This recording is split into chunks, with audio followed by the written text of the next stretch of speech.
오늘 우리에게 주시는 말씀은 창세기 19장 1절에서 11절까지의 말씀입니다.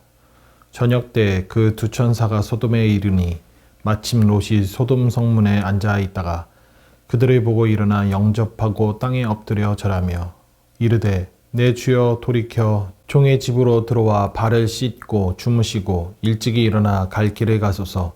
그들이 이르되 아니라 우리가 거리에서 밤을 새우리라. 롯이 간청하매 그제서야 돌이켜 그 집으로 들어오는지라. 롯이 그들을 위하여 식탁을 베풀고 무교병을 구우니 그들이 먹으니라. 그들이 눕기 전에 그 성 사람 곧 소돔 백성이 노소를 막론하고 원근에서 다 모여 그 집을 애워싸고 롯을 부르고 그에게 이르되 오늘 밤에 내게 온 사람들이 어디 있느냐 이끌어내라. 우리가 그들을 상관하리라. 롯이 문 밖에 무리에게로 나가서 뒤로 문을 닫고 이르되 청하노니 내 형제들아 일어나고 행하지 말라. 내게 남자를 가까이 하지 아니한 두 딸이 있노라. 청하건대 내가 그들을 너에게로 이끌어내리니 너희는 눈에 좋을 대로 그들에게 행하고 이 사람들은 내 집에 들어왔은즉 이 사람들에게는 아무 일도 저지르지 말라.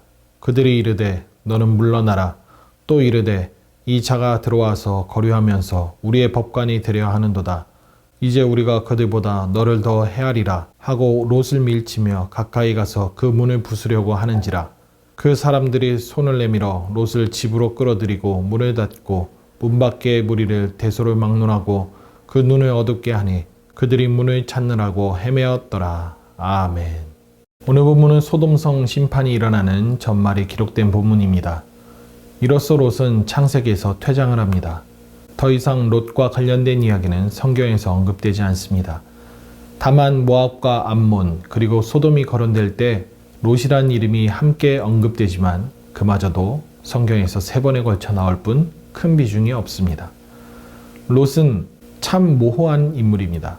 하란의 아들로서 삼촌 아브라함과 함께 갈대아 우르에서 가나안 땅까지 옵니다. 그는 아브라함과 함께 고생하였고 함께 복을 얻어 풍요롭기까지 했습니다.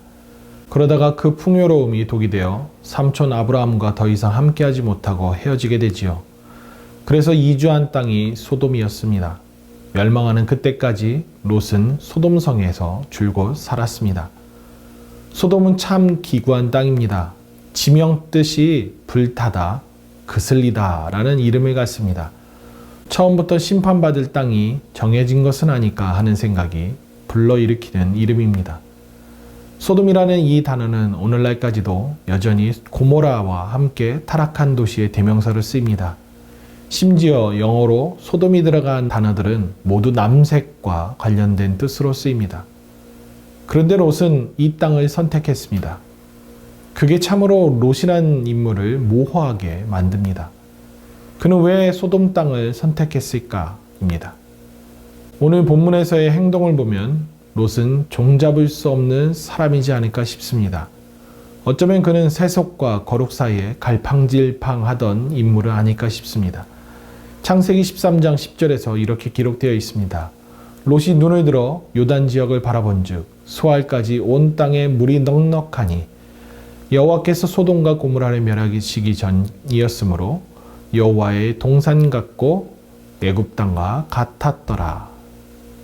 가시적이고 물질적인 풍요는 그는 바랬던 것입니다. 아브라함은 롯에게 먼저 선택권을 주었습니다. 조카의 목자들과 다툼을 벌였으니 삼촌인 아브라함은 자신이 희생하고 싶었겠지요. 그래서 묻습니다. 내가 좌하면 나는 우하고 내가 우하면 나는 좌하리라. 이 선택은 후에 전혀 다른 결말을 맺게 됩니다. 아브라함은 더욱더 풍요로워져만 갔고 롯은 파란만장한 말로를 맞이합니다. 롯의 아내는 소금기둥으로 변하고 롯의 재산은 소돔에서 급히 나오느라 변변치 않았을 것입니다. 심지어 약혼자들이 잃은 딸들은 아버지에게 술을 먹이고 강제로 범하고 자손을 낳는 정상적이지 않은 가정을 이룹니다. 이 모든 것이 다 세속적인 풍요를 쫓다가 일어난 결말이지요. 아브라함은 풍요로운 소돔을 뒤로한 채 헤브론, 마므레 상수리 나무들이 있는 곳으로 장막을 옮깁니다. 그러고 하나님을 위해 제단을 쌓습니다. 하나님이 전부였던 아브라함, 눈에 보이는 풍요보다 지금껏 역사하시고 인도하신 하나님을 신뢰하는 게 진짜 풍요임을 아브라함은 알았던 것입니다. 이쯤에서 우린 분명히 해야 합니다. 여러분의 풍요는 화려하고 풍족해 보이는 세속입니까? 아니면 하나님입니까?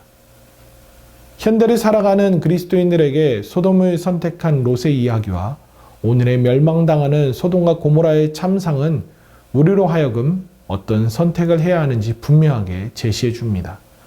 롯은 세속과 거룩 사이에서 갈팡질팡하였습니다. 화려했던 것에 눈이 홀려 진짜 풍요가 무엇인지 누구에게 있는지 분간하지 못하고 눈에 보이는 것으로 손에 움켜쥘 수 있는 영원하지 않은 것에 안도하고 살아갑니다. 세상을 부러워하며 갈팡질팡하고 계시지는 않습니까? 그렇다면 소돔과 고모라를 떠올리십시오. 지금 내 눈에 아무리 풍요롭고 휘황찬란할지라도 하나님께서 원치 않으시는 것은 모조리 쓸어버리실 수 있는 하나님을 떠올리실 수 있기를 바랍니다. 롯은 아무리 남색이 창궐한 도시에서 살고 있어도 문란함의 극치에 달리는 타락한 도시라 할지라도 롯은 그래도 달랐습니다. 자신에게 어떤 결과를 초래할지 모르는 손님 대접하기를 꺼려하지 않았습니다. 단지 이 풍습은 누구나 다 하는 당시의 문화였어 라고 말하기도 하지만 하나님께 하듯 손님을 대접하는 아브라함의 모습과 겹쳐지는 태도를 보고 그럼에도 롯은 소돔 사람들과 다르다는 것을 읽어보게 됩니다. 심지어 그가 성문에 앉아서 휘황찬란한 성 안을 들여다보기보다 성 밖을 바라보고 있었다는 것은 유독 의미 있는 행동을 유추해보게 만듭니다. 사실 앉아있다라는 이 단어는 단순히 앉다는 표면적인 의미만 가지고 있는 단어가 아닙니다. 내면의 심리 상태, 즉 가치관이나 정체성이 머물러 있는 심리적 의미까지도 반영해주는 단어입니다. 롯은 어쩌면 성 안의 화려함보다 타락의 진덜머리를 내고 있었지는 않을까 싶습니다. 아브라함께 함께하던 그 시절이 그리워했던 것은 아닌지 가능성을 엿보게 만듭니다.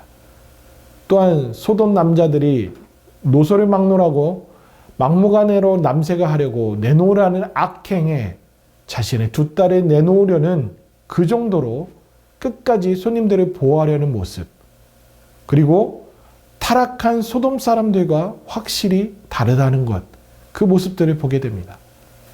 사실 생각해 보십시오. 이는 단지 두 딸만 능욕당하는 것을 끝날 만한 수준이 아니라는 것을 우리는 압니다. 약혼한 처녀가 다수에게 능욕을 당한다는 건 죽을 수도 있는 것이고 만약 생존한다 할지라도 사회적으로 매장당할 수 있는 일입니다. 또한 9절에서 이 자가 들어와서 거류하면서 우리의 법관이 되려 하는도다. 이제 우리가 그대보다 너를 더 헤아리라 하며 문을 부수려는 그 과격함은 이후에 있을 여론은 결코 감당할 문제가 아니라는 것, 그것을 우리는 알게 됩니다. 롯은 물론 모든 가족이 더한 봉변을 당하면 당했지 무탈하지 않았을 것으로 보입니다. 그런데 롯은 그럼에도 견뎌냅니다. 자신을 타락시키지 않고 그들과 같은 악행을 하지 않습니다. 비록 여전히 세속과 거룩 사이에 양발을 다 담그고 있는 형세지만 롯은 선한 일을 합니다. 끝까지 이겨냅니다. 끝까지 악이 아니라 선을 위해 싸우는 모습을 보이고 있습니다. 여러분, 우리도 이래야 하죠. 비록 세상과 온전히 구별되어 살아가지 못할지라도 그럼에도 우린 선한 일을 해야 합니다. 여전히 연약하여 세속과 거룩 사이에서 갈팡질팡하고 양쪽에 한 발씩 다 담그고 있는 행세지만 그럼에도 우린 선한 일을 위해 총력을 다해야 합니다. 아직은 온전하지 않을지라도 우린 지금 해야 할 본분을 해야 하는 것입니다. 세상과 구별되기를 포기하지 마십시오. 아무리 실망스럽고 주저앉고 싶을지라도 지금 주어진 위치에서 선한 일을 위해 전력을 다하는 저와 여러분들 될 수 있기를 바랍니다. 그러면 전혀 상상하지 못할 일들이 일어날지도 모릅니다. 롯은 단지 해야 할 일이기에 손님들을 보호하였습니다. 그런데 종국에는 그 손님들이 롯을 구원합니다. 하나님의 사람들이 기적을 일으켜 상상할 수 없는 놀라운 방법으로 이 일을 해결하십니다. 11절을 보십시오. 그 사람들이 그 눈을 어둡게 하니 그들이 문을 찾느라고 헤매었더라. 롯은 이러한 일이 일어날 줄 알았을까요? 전혀요. 전혀 생각하지도 않았을 것입니다. 그가 바라지도 못한 일이 일어난 것이지요. 이게 하나님의 방법입니다. 우리가 해야 할 일, 주어진 위치에서 선한 일을 할 때에 그 이후에는 하나님께서 역사하십니다. 하나님께서 우리의 인생을 책임져 주십니다. 오늘도 책임져 주시는 하나님을 기대하며 살아가시는 저와 여러분들 될 수 있기를 바랍니다.